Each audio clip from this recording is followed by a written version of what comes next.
И так как я говорил, второй камин с небольшим минусом. Для этого нам понадобятся тоже кнопки, любой блок. Сейчас я его потушу.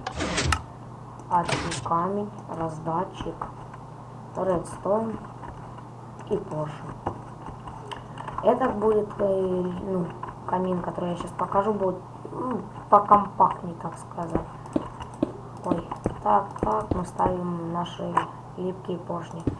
Сюда и сюда раздатчики. Также адский камень.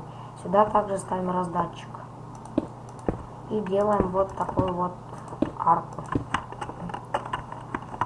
И сзади точно так же, как и в том камине. Лепим сюда кнопки. Так, вот тут давайте у нас вот тут у нас тоже будет поджигаться оно. А тут тухнет. Но это я сейчас все сделаю.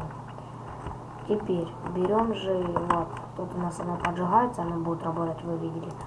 А теперь делаем так, чтобы оно у нас тухло. Тут ломаем, так, сюда пробиваем, хоп, хоп. Так, ставим любой блок, так. Ой, извиняюсь, нужен еще повторитель к этому. Сюда мы ставим повторитель, а туда ломаем. И ломаем этот блок. Мы ставим сюда вот обычный кусочек редстоуна. И теперь просто, это мы не прикрываем. А можно, чтобы было красиво выглядеть, или вы будете за стеной в механическом доме, оно не будет просто видно. Вот так мы это делаем. Итак, давайте же, наверное, запихнем туда наши зажигалки. Раз, два. И возьмем наше украшение.